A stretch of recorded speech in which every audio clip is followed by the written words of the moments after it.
Welcome back, guys. Today's episode, we're working on Death Trap. I want to hear that baby fire up again because Cleetus and Cars is right around the corner.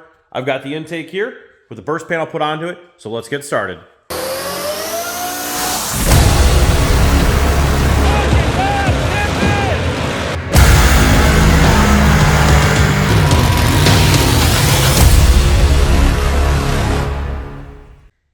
All right, so I'll go ahead and show you the intake here. Like I said, we added this burst panel in case there was any kind of backfire in the intake underneath the blower. It could actually blow.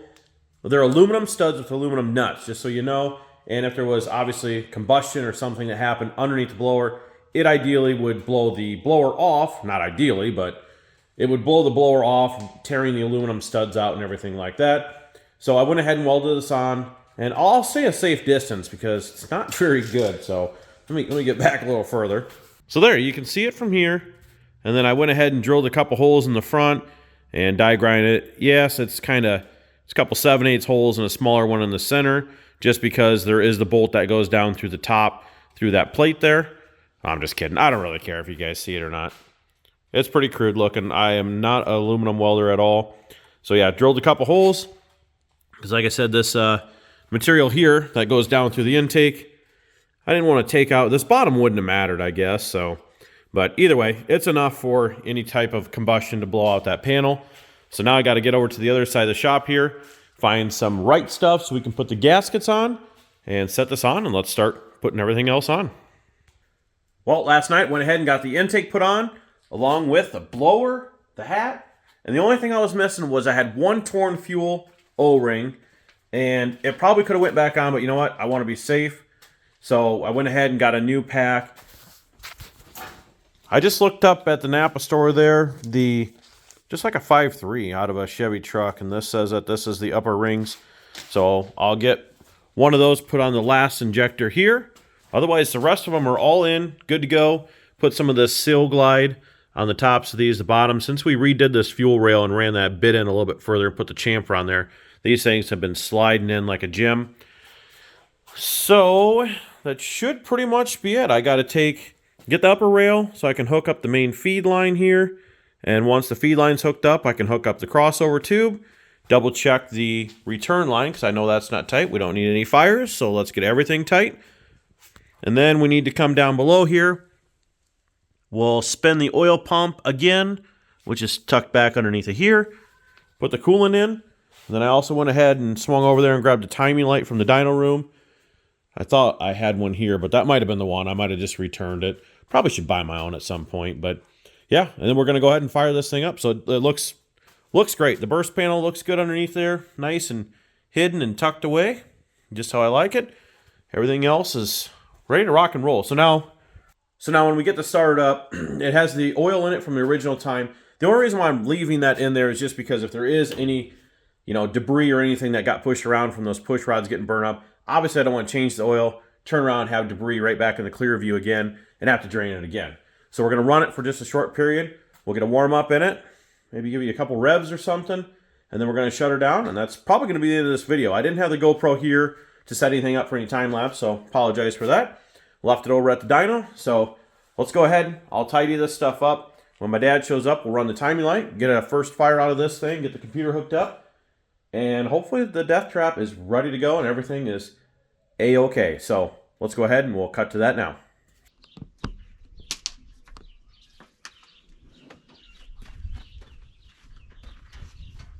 Right?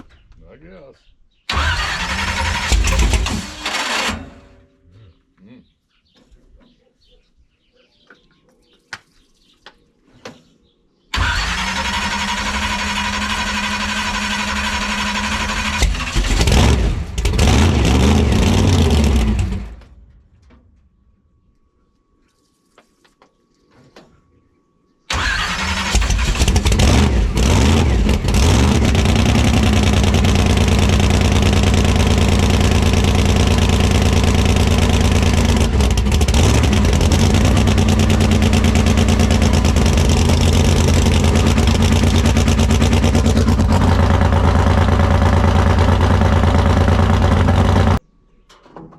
GoPro fell on the ground over there. Yeah. Oh, I suppose all the exhaust blowing towards it. Oh. Sorry, GoPro. All right, you ready?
Well, I don't think I got a whole lot of anything there. Cranking over the first time, and I don't know if I shut it off or what. Oh, I shut it off to turn the distributor and stuff there because Dad told me to shut it off, and look over and the GoPro's falling over. So I don't know if you caught the first initial startup, but started up after the first couple tries. But guys, you know, if you follow this channel, we are last minute everything. And when I flowed the injectors, I'd have to look back at the footage. Did I make a comment about number 6 injector was slightly low? Yeah, well, that's slightly a problem now because when I would take this thing, I just went down the street there, as you've seen on the way back, kind of lit it up, trying to hold the phone and do a burnout, but that doesn't work. Just sitting in the driveway here, kind of revving up a little bit. EGT's on number 6 cylinder, because that is this Moran 550 pound that's shooting directly into the cylinder. That's the one that was low, and of course EGT's just kind of revving it up, holding at 2,500, 3,000. She's up to 1,100, which is not good. So I'm gonna make a call to Steve in the morning and see if I know in the Holly you can do individual cylinder tuning, and these injectors are way big with all the 160s and the 550s. So I got plenty of injector. I want to see if I can use that individual fuel trim. It's not the right thing to do, I get it, but if it's going to get us by for this one event, and we got it, we're kicking ourselves in the rear, guys. We got to pull these apart when we're done. We got to get shit cleaned. So shame on us, guys. So last minute thrash is on. Hopefully I can get a hold of Steve, get some answers to that. But that's going to do it for this one. Quick video on the death trap. It's running, sounds great, love it, miss it. Can't wait for Florida. Hopefully we can kick some ass down there, boys. So comment down below. You think we can take it home with death trap? Burning green, that dyno video is coming next. And can Jason pull one off? Can you get a podium finish? Let me know what you guys think down below. Like, comment, share, and subscribe. We'll see you in the next one.